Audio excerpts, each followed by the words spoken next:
Om Namo Bhagavate Vasudevaya. Om Namo Bhagavate Vasudevaya. Om Namo Bhagavate Vasudevaya. We're continuing with Bhagavad Gita as it is, chapter number 13, text number 34. Yatha prakashyateka kritsnam lokam imam ravihi kshetri tatha kritsnam prakashayati bharata. Translation by Srila Prabhupada. O son of Bharat, as the sun alone illuminates all this universe, so does the living entity, one within the body, illuminate the entire body by consciousness. Om Agyanatimirandasya Gyananjana Shalakaya Chakshurunmilitam Yena Tasmai Shri Gurave Namaha. So today we are going to conclude chapter number 13. And in these last two verses of this chapter, Krishna is going to actually give us the knowledge by which we can attain our supreme goal. The Bhagavad Gita is, as we know, is a science of self-realization. It's a book, scientific knowledge. And so it is also considered as the highest wisdom. We see from the very beginning of the Bhagavad Gita that Krishna is the spiritual master, the teacher of Arjuna, and he's teaching us through Arjuna who we really are. Most people are not aware of their own selves, not in the sense of the body recognition or, designation, but the real us, which is the spirit soul, which is inside the body. So once someone understands this basic fundamental knowledge of Bhagavad Gita, that I am not this body, but I am the spirit soul, they start progressing towards their supreme goal. And how to achieve that supreme goal is to take on this knowledge from the Bhagavad Gita. Now, in this verse that we just read, Krishna is telling Arjuna that just like the sun, it illuminates the whole environment. So as soon as the sun is up, in the sky, we may not be able to see the sun, but just by the light, we can say, oh, the sun is out, the sun is risen.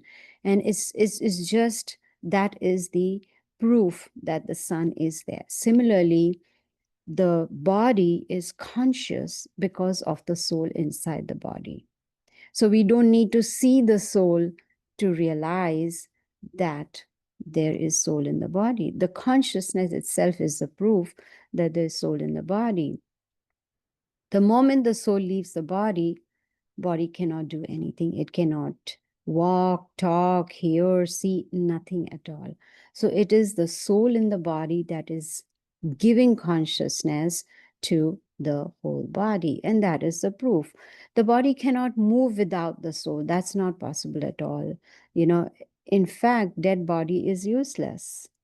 So when we have this philosophical intelligence, we need to contemplate on this one subject matter first, which is, I am not this body, but I am the spirit soul. In chapter 2 of the Bhagavad Gita, Krishna has given many verses, many of them, describing the qualities of the soul. He says, Dehi no asmin yatha dehe kaumaram yauvanam jara tatha dehantara praptir dhiras tatyana mohyati. He's asking us to become sober, dhira. Sober means someone who is using the intelligence and understanding that the spirit soul is passing continuously in the same body, from boyhood to youth to old age, and then at death it's going on to the next body. So when someone has this basic faith in the Bhagavad Gita, and not blind faith, not because I'm saying or someone else is saying, no, by understanding this, not first of all, we hear this knowledge, we try to understand what is it. And then if it starts making sense to us, but at least that basic faith is required, that Bhagavad Gita is spoken by Krishna. And according to the Vedas, Krishna is the Supreme Lord. So when we have that faith, then we can build upon it.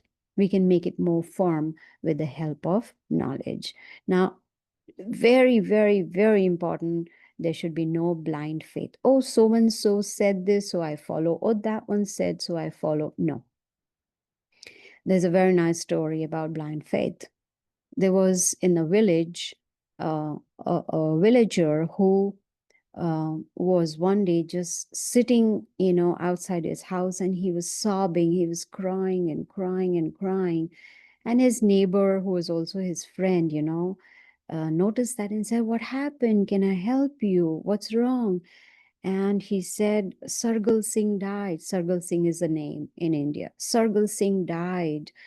And so the neighbor, felt compassionate and said, "Oh, I am so sorry that Sargal Singh is dead." In India, there is a custom that when there is a death in the family, the man of the house shaves the head, this before, going to the funeral ground, everything is done, and then he shaves the head. So here this neighbor was sitting with shaved head. This villager was sitting with shaved head and crying, and the neighbor, to show support for his neighbor and friend, he also shaved his head, just to support. And so Premanjali is smiling, so she knows where it's going. So then uh, the neighbor was walking, doing his work, and he met another friend. And another friend said, "Oh, what happened? Who died?" Because shaved head means there's a death in the family. He said, "Oh, Sargal Singh died, and that's why I'm sad. And so I shaved my head."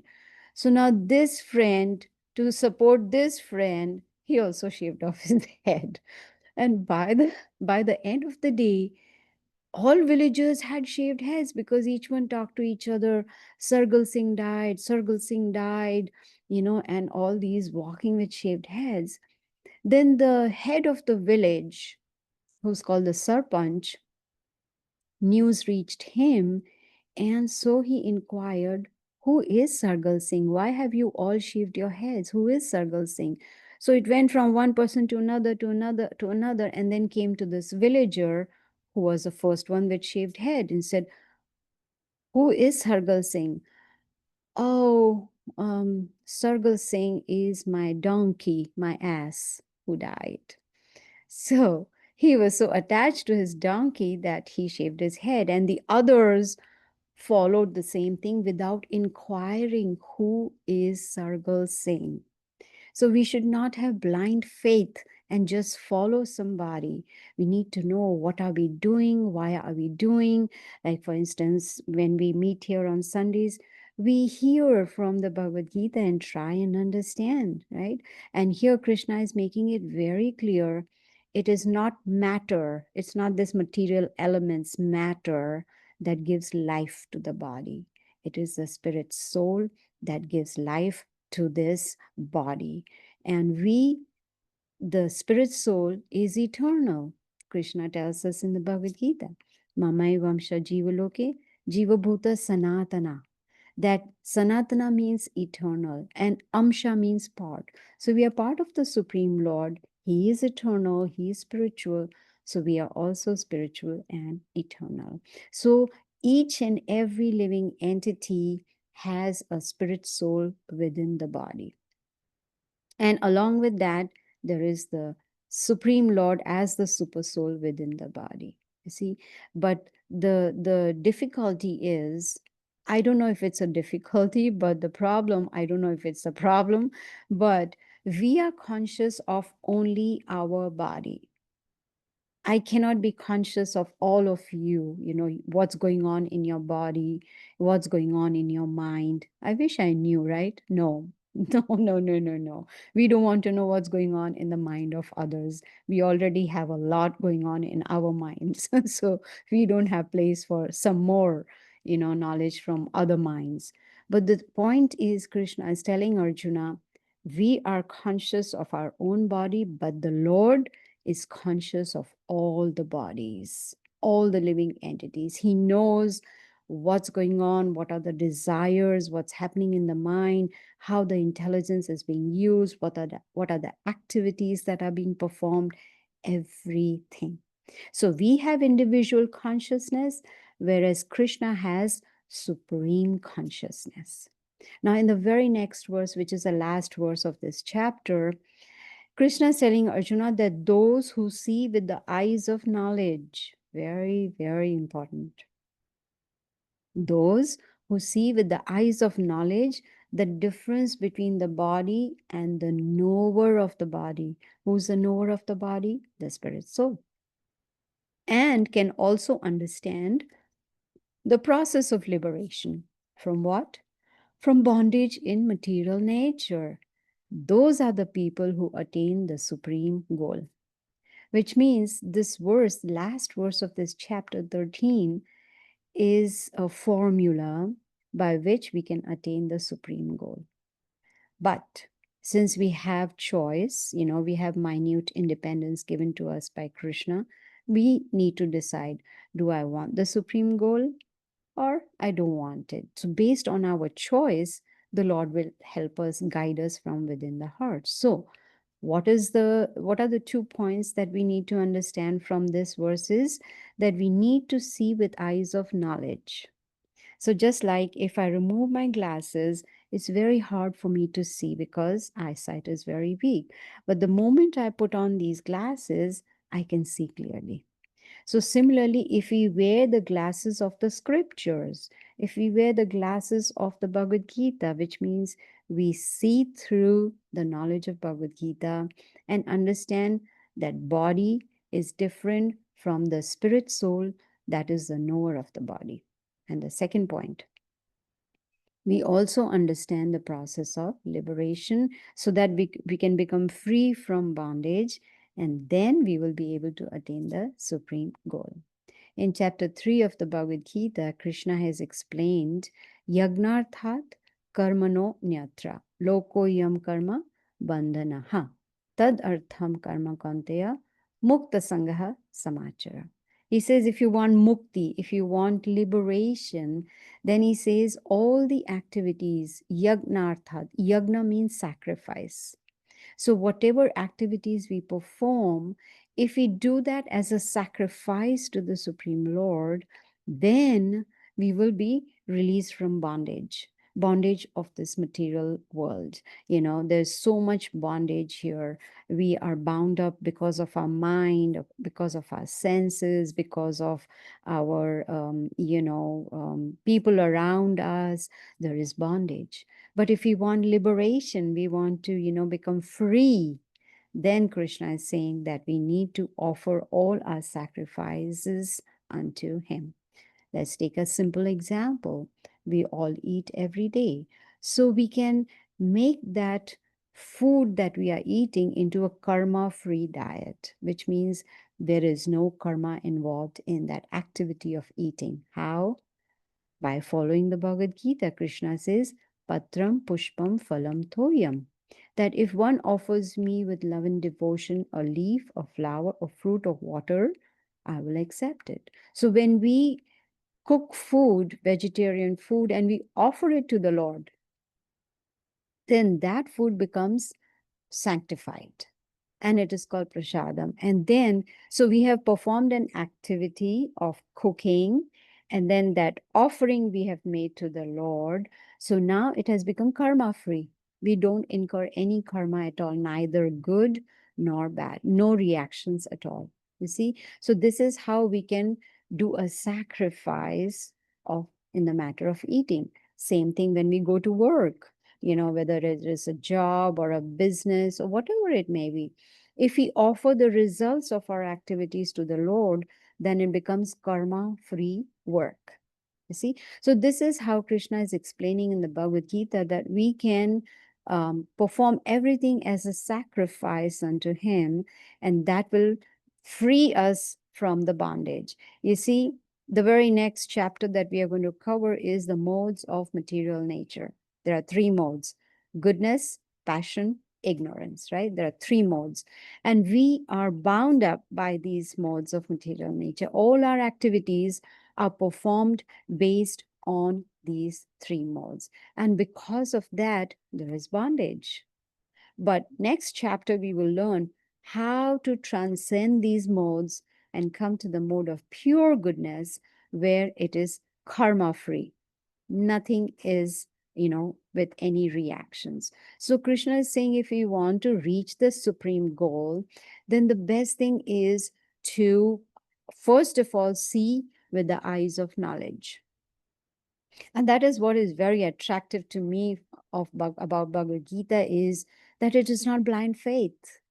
You see, in the beginning, when I in childhood, I did everything that my mother taught me. Okay, do this. This is a ritual to be performed. This is a song that has to be sung, which was very good because it was a spiritual foundation. But there was no knowledge at all. It was just what she had learned from her mother. So it was just coming down in succession. We need to have knowledge. We need to understand, what am I doing in this material world? Who am I? And the big question is, why am I suffering? I've always been good all my life. So why are miseries attacking me? So Bhagavad Gita is teaching us. So Krishna says, first understand you are not this body, but you are the spirit soul. And second is to understand how to attain liberation, how to remove the bondage, and that then person can reach the ultimate goal of life. The process is given in the Bhagavad Gita, and Srila Prabhupada has also laid down the whole process in a very simple way. You see, it's very easy to, say, from today onwards, I'm going to meditate. I am not this body. I am not this body. I am, yes, good. But realization, you see, that's only theoretical part. What about realization? We need to understand and realize it. And how? Krishna tells us in the Bhagavad Gita that by bhakti yoga. Yoga means connection, bhakti means devotion. So connecting with the Supreme Lord in devotion. That is how, when we practice, take on knowledge and practice what? Bhakti yoga.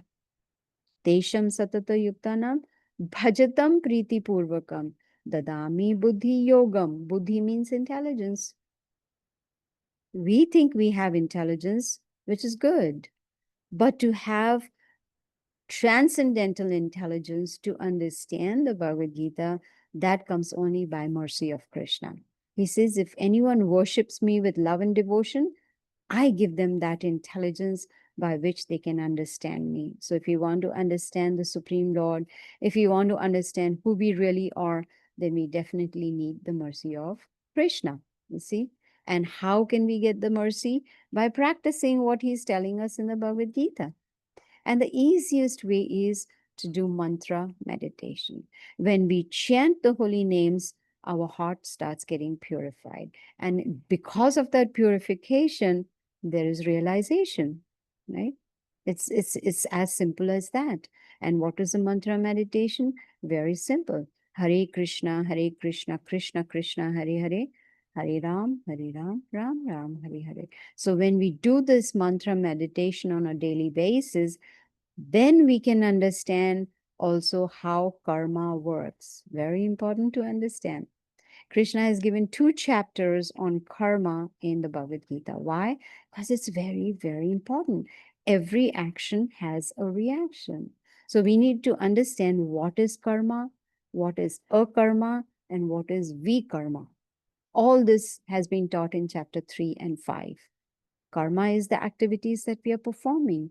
Akarma is those activities we are performing which are based on the scriptures, the Vedas, and at the same time, we are not desiring to enjoy the fruits of our activities. And that way, there is no bondage.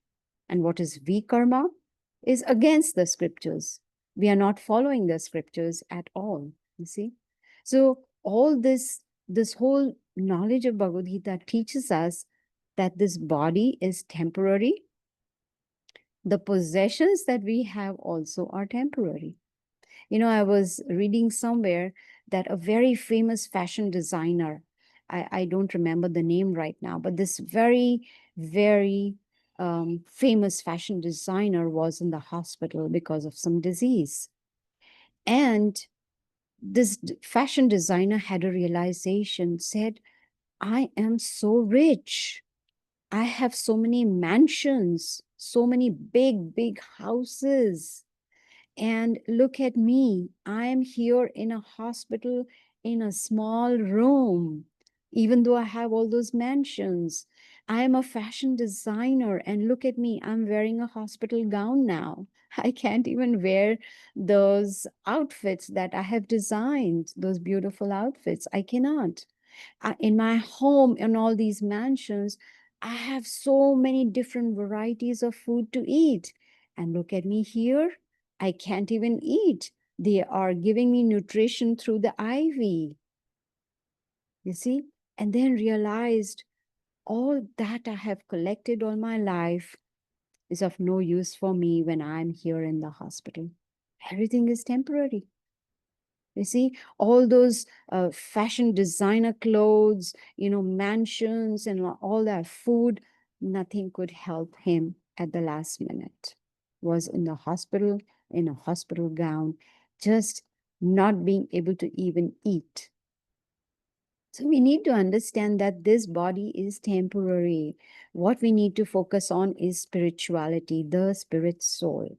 It's only the spiritual life that is permanent, which goes with us to the next life. You see, this is how we can change our state of consciousness also. So this chapter 13 is teaching us to understand right from the beginning of the first verse of this chapter, to understand difference between body and soul, to understand that the soul within the body is the real owner of the body.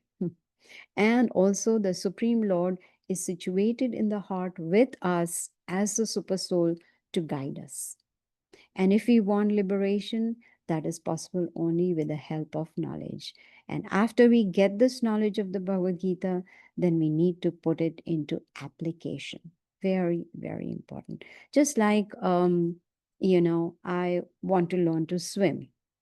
I attend the theory part, where the teacher is teaching me, okay, these are the strokes, this is how you move your arms, this is how you breathe, this is how you come up the water, etc., etc. That's good. It's good to know. But until and unless I go in the pool and practice, I'm never going to learn to swim. I cannot learn to swim outside the water. No, that's not possible. I may do those strokes outside, make all that actions, but it's not going to teach me how to swim. I have to go inside the pool to learn. Similarly, taking on knowledge of Bhagavad Gita is good, but we need to put it into practice. When we apply it, then the end result will be the ultimate supreme goal. But then for that, we need to have basic faith. Basic faith in the Bhagavad Gita, basic faith in Lord Krishna, basic faith on the spiritual path. Only then we can progress. You see, if we look in this material world, we have faith in so many things. We have faith in CNN, the news channel, the boss that we are working for. Hopefully, we have faith in the boss, the business partner that we may have, we have faith. Otherwise, how can we move forward? We cannot. You see, even the spouse has faith, they have faith in each other, and that's how they make the marriage work. But when we want to make this faith in Lord Krishna very strong, then we need to associate with devotees. When we associate with devotees, we learn from them, we hear from them, we exchange ideas, we exchange our realizations, we talk about what we have learned. You see, if we want to remember what we have learned, then best thing is to discuss it with at least 3 devotees. Then it stays in our head. Otherwise, from one ear out from the other ear, it doesn't stay over here. You see, so if we have a good association of like-minded people, spiritually minded people, we hear together, we read the Bhagavad Gita together, then that pleases Krishna a lot, and there is enlightenment, you know realization is there. It is not automatic that, oh, I just sit down to meditate and boom, I'm self-realized. No, It doesn't even happen just by reading and hearing. One needs to have a spiritual teacher. That is why in chapter 4 of the Bhagavad Gita, Krishna has made it very clear. Tad vidhi pranipatena pariprashnena sevaya. Upadyakshanti te jnanam jnaninas tattvadarshina. One must approach a bona fide spiritual teacher, inquire from him submissively, and render service unto him. A self realized soul can impart knowledge unto you because he has seen the truth. Even Krishna, he accepted a spiritual master, Sandipani Muni. When he came 540 years ago as Chaitanya Mahaprabhu, he accepted Ishvara Puri as his spiritual teacher. So, if we really want to progress spiritually, then we need to have a teacher. Don't we have a teacher for anything we want to learn, whether it's dancing, music, golf, karate, judo, whatever it may be, painting, anything that we want to, musical instruments, we need a teacher. So why not for spiritual knowledge? So when we have guidance from a self-realized soul, then our spiritual path becomes very, very easy. You see, it's very difficult to understand ourselves because our mind is like Arjuna tells Krishna, chanchalahi manaha Krishna, that the mind is very chanchal, is jumping from one thing to another, and it is very restless and turbulent, very difficult to control the mind. So that is why we need guidance. When we have guidance from a spiritual teacher, then practically we can understand the Bhagavad Gita, right?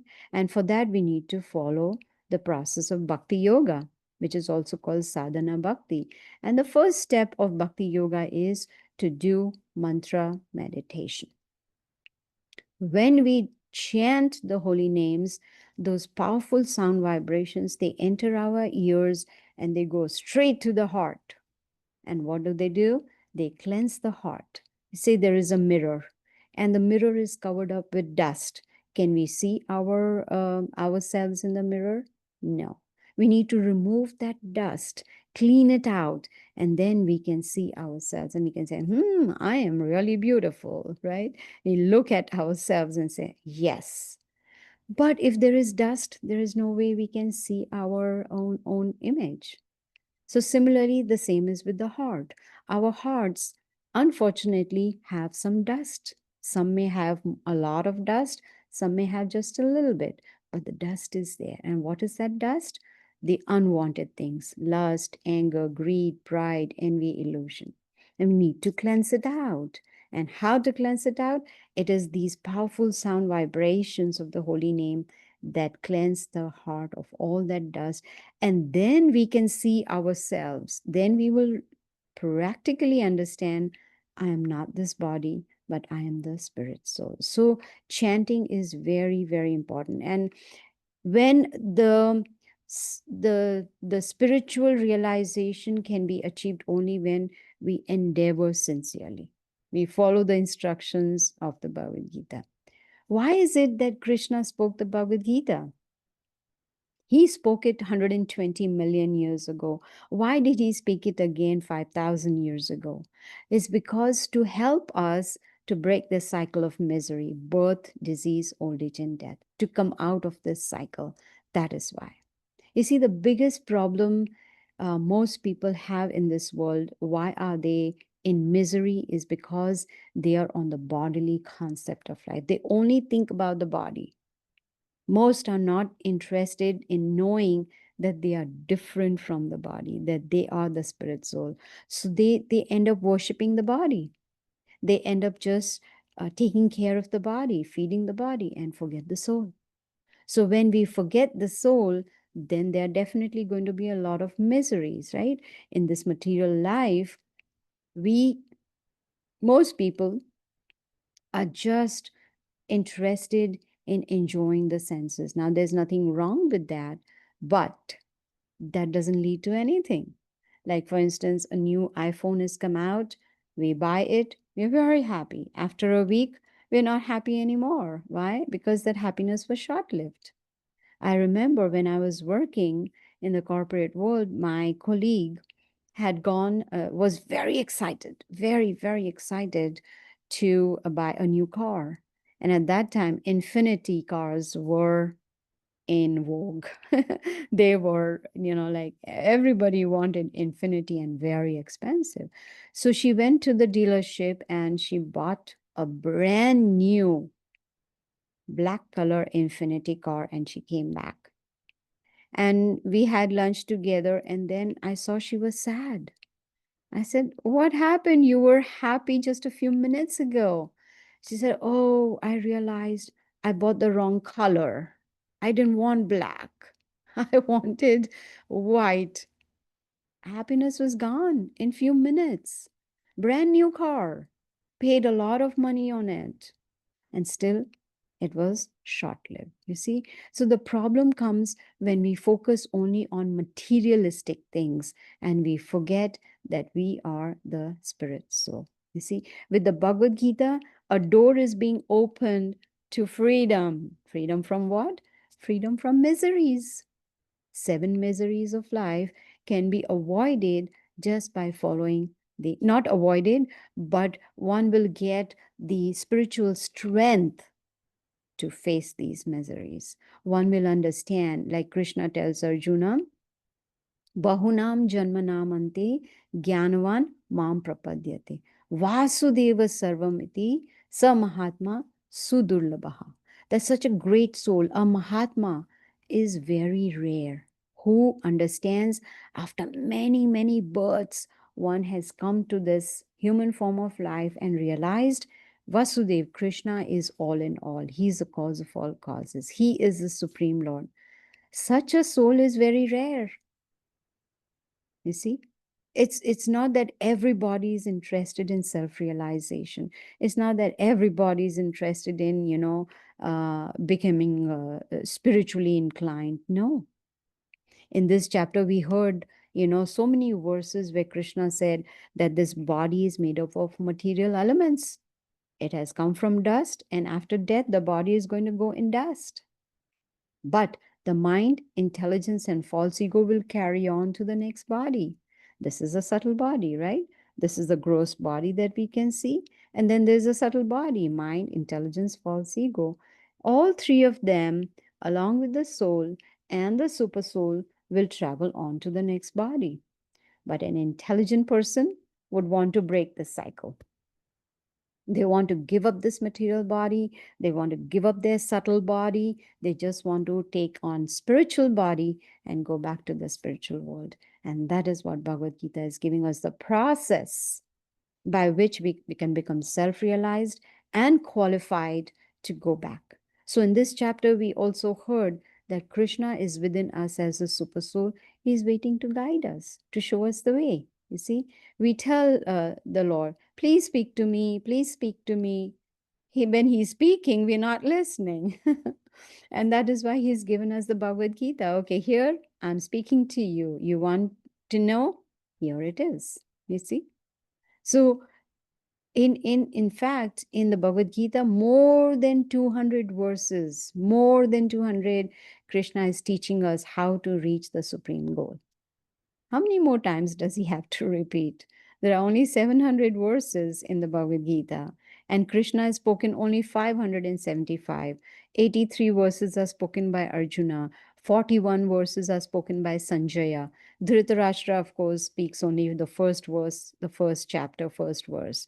But out of 575 verses, Krishna has spoken over 200 on how to reach the supreme goal. So we see in this chapter that Arjuna has asked questions and Krishna has answered them. His question was, what is the field of activity? And Krishna said, it's the body. He asked, who is the knower of the field?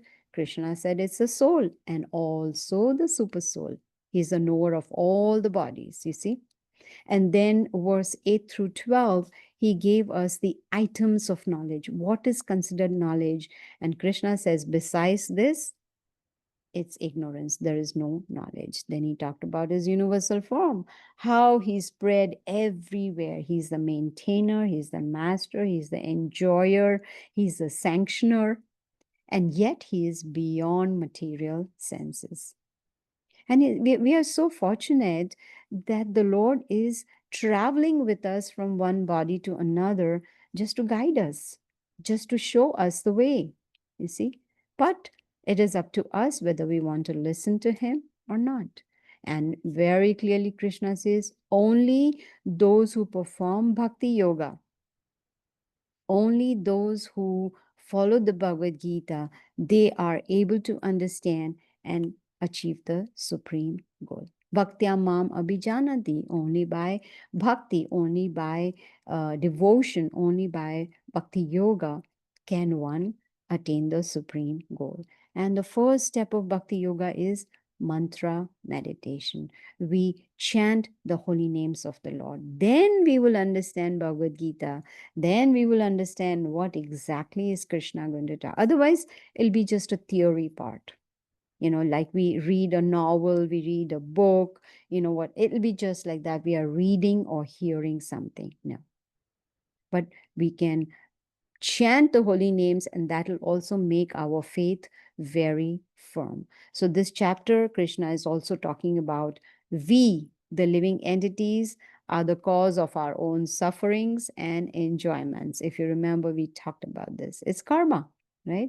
Every action has a reaction. If I'm going to sow a lemon seed, I cannot expect a mango to come out. That is not possible. So, based on my actions, I'm going to get the reactions. So Krishna explained that also, that all these living entities, they are acting as per the different actions, their karma, the different modes in which they are, birth after birth. You see? So we need to make sure that our actions are according to the scriptures, you see? And also in this 13th chapter, Krishna explained to us that we should not degrade our mind. We should uplift our mind. How? By controlling the senses, controlling the mind, controlling the intelligence. And the easiest way would be to sharpen the intelligence with the help of knowledge that is going to control the mind and that is going to control the senses. See, simple as that. So, if we see ourselves with the eyes of knowledge, if we understand difference between body and soul, if we understand the process of liberation, then Krishna says, finally, one will achieve the supreme goal. One may say, you've talked about body and soul, body and soul, body and soul, the whole class. Why is Krishna talking so much about body and soul? Because that is the foundational knowledge of the Bhagavad Gita. That is the foundation on which one can build their spiritual lives. You see, until and unless one understands the difference between body and soul, how will there going to be any progress? So, Bhagavad Gita is a book of wisdom, and here we see Krishna as a teacher of Arjuna. He's teaching first lesson to Arjuna that your real identity is that you are a spirit soul. You see, in fact, the next chapter that we have is the modes of material nature, and we are going to learn so much from this chapter also about how we can avoid being in the mode of ignorance or passion or goodness, how we can transcend them and we can go to the mode of pure goodness. So, this is how we can progress spiritually. So, the easiest way is mantra meditation. If you're like, we can chant a little bit. I think all of you are aware of the mantra that we chant, but I'm going to post it again anyway. Towards the end, you can see the Maha Mantra is given. So please, at least let us chant 10 times this Maha Mantra to get an idea how to chant. And those of you who are already chanting, please continue. So we'll just chant 10 times. Please chant with me. Hare Krishna, Krishna Krishna, Hare Hare, Hare Ram, Ram Ram, Hare Hare. Hare Krishna, Krishna Krishna, Hare Hare, Hare Ram, Ram Ram, Hare Hare. Hare Krishna, Krishna Krishna, Hare Hare, Hare Ram, Ram Ram, Hare Hare. Hare Krishna, Krishna Krishna, Hare Hare, Hare Ram, Ram Ram, Hare Hare. Hare Krishna, Krishna Krishna, Hare Hare, Hare Ram, Ram Ram, Hare Hare. Hare Krishna, Krishna Krishna, Hare Hare, Hare Ram, Ram Ram, Hare Hare. Hare Krishna, Krishna Krishna, Hare Hare, Hare Ram, Ram Ram, Hare Hare. Hare Krishna, Krishna Krishna, Hare Hare, Hare Ram, Ram Ram, Hare Hare. Hare Krishna, Krishna Krishna, Hare Hare, Hare Ram, Ram Ram, Hare Hare. Hare Krishna, Krishna Krishna, Hare Hare, Hare Ram, Ram Ram, Hare Hare. So you see, it's very, very simple. So I'm going to end now. If anyone has any questions or comments, you are very welcome to ask. And